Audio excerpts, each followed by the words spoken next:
अस्सलाम वालेकुम गाइस, उम्मीद करता हूँ आप सब खैरियत से होंगे। Special burger recipe 2 in 1 flavour, single burger double मज़ा। और ये बहुत ही मज़े का डिलीशियस बर्गर है, यमी। गाइस चैनल को लाइक शेयर सब्सक्राइब करें और अपने अपने रिव्यूज़ कमेंट बॉक्स में ऐड करें। वीडियो शुरू करने से पहले नोटिफिकेशन का बेल आइकन क्लिक कर दें ताकि आप हमारी हर नई वीडियो से जुड़े रहें।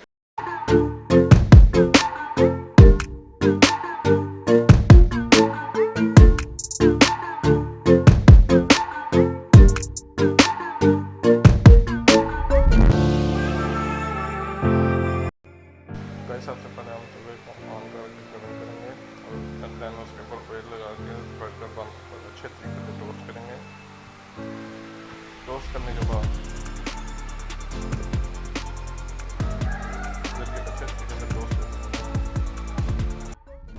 अभी हम 2 एग लेंगे और उसके अंदर सॉल्ट और रेड चिली का पाउडर मिक्स करेंगे। अच्छे तरीके से मिक्स करने के बाद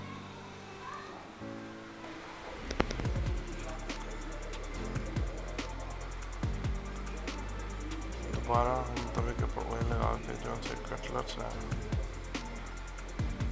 कबाब हैं जो से आलू के, वो हम अंडे के अंदर डिप करके दोबारा ओवर तवे के ऊपर रखेंगे। अच्छे तरीके से कबाब को हम फ्राई करेंगे। कबाब फ्राई होने के बाद हम तरीके से कबाब बना लिया, तो दोबारा हमने तवे पे ऑयल लगाया और अच्छे तरीके से लगाया और जो सा अंडा हमारे पास बच जाएगा वो हम इसके ऊपर फ्राई करेंगे। मैं उम्मीद करता हूँ आपको वीडियो बहुत पसंद आ रही होगी। अब इसके ऊपर चम्मच मारने का मकसद ये है ताकि ये बिल्कुल गोल शेप में आ जाए। देखें यार, बिल्कुल गोल शेप में आ गया।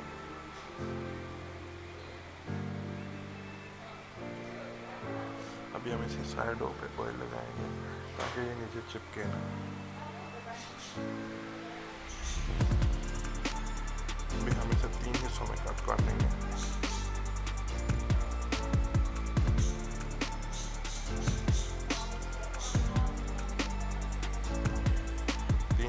कट करने के बाद हम क्रीम के अंदर केचप लगाएंगे।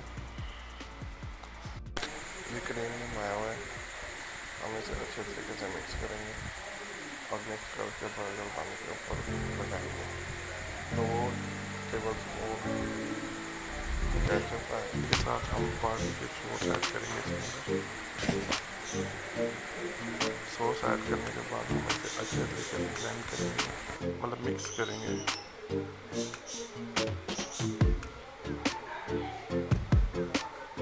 मिक्स करने के बाद वो ये पेस्ट बर्गर बन के ऊपर लगाएंगे, अच्छे तरीके से बर्गर बन के ऊपर लगाएंगे। उसके बाद हम अंडे के स्लाइसेस इसके ऊपर लगा देंगे जो थे 3 हिस्सों में काटे थे। एंड देन इसके ऊपर वो कबाब लगाएंगे जो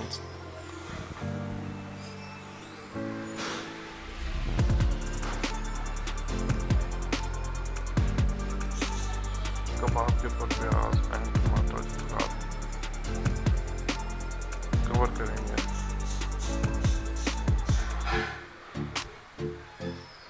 और ये ऊपर से कबाब लग गया है ये, और इसी के साथ हमारा यमी बर्गर रेडी हो गया सर्विंग के लिए। ये ऊपर टमाटो सॉस लग रही है, वही जो सी हमने सॉस बनाई थी वो लग रही है, और इसी के साथ हमारी रेसिपी रेडी है। एंड मेहरबानी करके चैनल को शेयर, लाइक एंड सब्सक्राइब करें। ऐसी ही वीडियोस हासिल करने के लिए हमारे चैनल से जुड़े रहें।